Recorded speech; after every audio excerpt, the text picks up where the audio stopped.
because Darren asked about unhealthy attachments and coping mechanisms. One of the big things that was keeping me from being able to focus, my mind was always drifting to things that I'm worried about. That would be like things like codependency. That would be like being needy. What does that actually mean? It means that you are distracted by what's important and you're trying to... I was very insecure as a teenager. I think one of them being maybe my height. I was very insecure about that because... There was a time in my life that I couldn't focus more because I was in such a survival state for more than 30 minutes. It would totally drain me. Like to even write the email at work. Pushing myself consistently has helped me to achieve more and I focus more. I remember when I was in school, I'd be in class, but listening to the teacher, or I say listening, I was actually in a world of my own. I had a horrible time paying attention in school. It was awful. I mean, I didn't like school for a start, but I remember being in these classes and thinking back, one of the big things that was keeping me from being able to focus, my mind was always drifting to things that I'm worried about. Maybe it's my own insecurities. I was very insecure as a teenager. I think one of them being maybe my height. I was very insecure about that because the other guys were taller than me and I was associated them with being like more attractive. I was thinking about girls that I liked. I wasn't very present and I found it so hard to just listen to what the teacher's saying and actually absorb that information so that I could pass my exams. Yeah, bro, very, very few of us excel in school.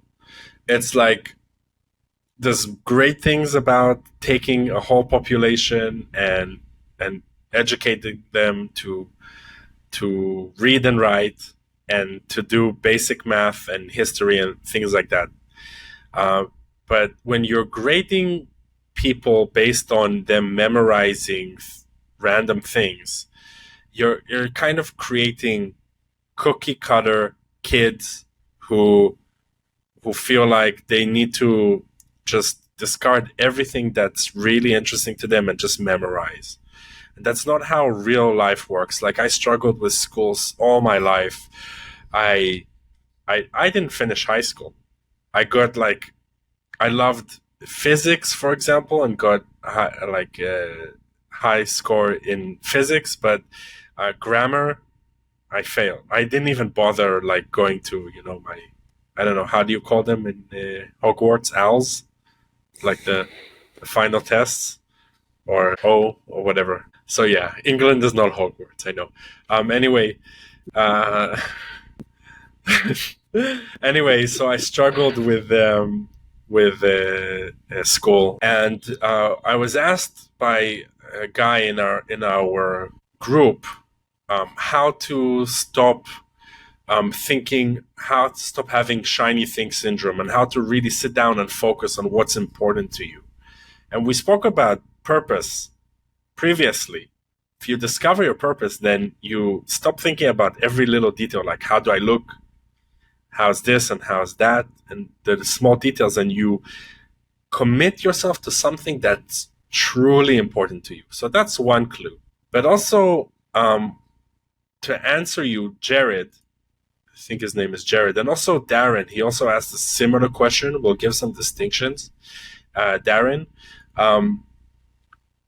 I want to talk about survival mode and fight or flight, because if a lot of people with ADHD, they're constantly in survival mode. They're constantly worried. They're triggered. Their nervous system is deregulated, and they just feel not good enough all the time, and they don't even know what's happening. Can you resonate with that at all? Yeah. I've definitely been in survival mode on many occasions. And how was your ability to focus in this state? Absolutely terrible.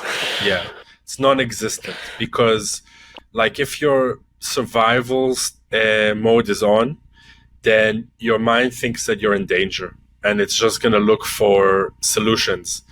to solve that particular problem. So you could be triggered by anything. You could be triggered by thinking that you're not tall enough. That could feel like, it's dangerous because it connects to the fear of being abandoned or outcasted, and that you're not good enough. Could connect to many different fears. Just for example, so we need to really practice mindfulness and understand what is it that is triggering us, which is something that we do in our men's group, the academy. We practice that every single week, uh, isolating our triggers and what put us in that state. Some things that will help you. I think that's the obvious coach things, but they really help. It's meditation, it's journaling, it's breath work that regulates your survival mechanisms and your nervous system. But you have to do it for at least 10 days in a row to start really feeling the benefits. It's not overnight, maybe even longer, but it really works, and you have to make a habit out of that. So when you did some meditation and breath work, how did that feel for you? It was very calming, especially after doing the breath work. I just feel like I remember we did a call not so long ago, like a few weeks ago, and you looked at how you looked at my facial expressions, and you asked me if I was high. Like that's Yeah. that's how it feels. You feel good. You feel energized. Yeah, so I recommend the Wim Hof method, and if anybody is interested, they can comment, and I'll send them a link to some of my favorite short, effective breath works and meditations. So just, we're here to help you. So comment and let us know what you need. If you need a structure to how to meditate, we have it. If you need some pointers on how to do breath work, we have it for you ready. So just let me know. Journaling will help you to uncover and understand what's bothering you. So if you're in an emotional state, you can dump your emotions into that by writing it down, everything that you're feeling, everything that you're thinking. A form of therapy is really helpful. One of the most helpful things for me was pushing yourself. So there was a time in my life that I couldn't focus more because I was in such a survival state for more than 30 minutes. It would totally drain me, like to even write the email at work. But pushing myself consistently has helped me to create a new normal where I achieve more and I focus more. So your ability to focus and your capacity to focus, it's like a muscle. You have to build it over time. And weekly check-ins is really helpful. So again, in our men's group, we ask you, what was your goal last week? Did you achieve it? No. Without guilt, without shame. Why? Let's break it down. Why weren't you as effective as you wanted to be? What were the actual things that were holding you back and breaking your focus and breaking, your momentum? If we break it down and understand it, so those things lessen step by step, right? And so it takes a lot of mindfulness and awareness. And also recognize avoidance, right? So if you're trying to focus, but then you're distracted by social media and you start scrolling, think about why. Why are you distracted? Why social media? What does the social media give you? What are you doing to distract yourself from what you actually need to do? Are you eating? Are you masturbating too much? Are you fantasizing about girls or about being famous? Or like, what are you doing that's wasting your time? That's kind of bullshit that you could let go of, instead of doing the actual tasks that will get you results in life. I would journal about this and contemplate about this daily if this is a serious problem for you. Any thoughts or something to share? Just thinking back to, you mentioned like, what are you thinking? Maybe you're dwelling on women, or you're thinking about being famous, or whatever it might be.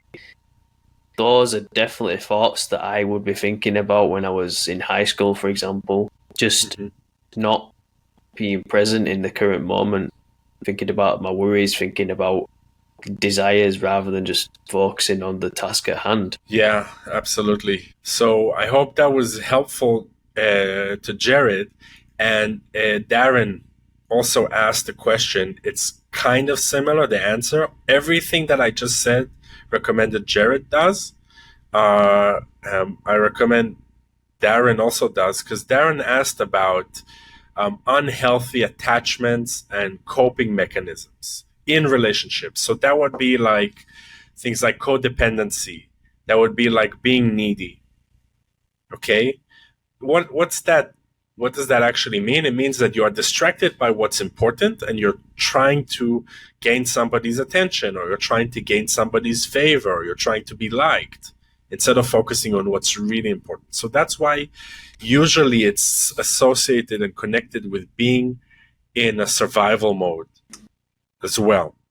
So everything I recommended to Jared, same goes to you, Darren, but with a few distinction of recognizing your tendency towards unhealthy attachments, particularly the nice guy syndrome, and that's connected to like your early life. So any wounds you have around your mother, trying to seek attention from her, trying to be loved by her, trying to be accepted by her, getting her attention, fighting with your brothers and sisters for attention. So you need to heal that, and that's best done with some sort of therapy or coaching, because that goes really deep. It's not something that you can just understand by yourself easily. It takes years. So that's my recommendation. Get into some kind of therapy around your wounds around your mother and childhood. Be patient. It's not a quick fix. It can take years. Yeah. And be kind to yourself when you are attached, when you are being needy. And yeah, we also have a very helpful worksheet around boundaries. So if anybody, there is a segment where it talks about and explains more about unhealthy attachments. That's another free resource that we're giving in Men of Freedom. And if anybody wants access to that, they could just comment below. We'll send them the worksheet, right, Josh? Are you also going to send them the worksheet? See? I can do that. Yeah, awesome. So we have resources for you guys, answering your questions and trying to be as helpful as possible. And does that make sense to you, Josh? Because probably if it makes sense to you, it will make sense to the listeners about losing focus and attachment issues. Yeah, it makes sense. Perfect. So if anybody has any more questions, feel free to ask us further, comment on this and ask us further questions, and we'll do our best.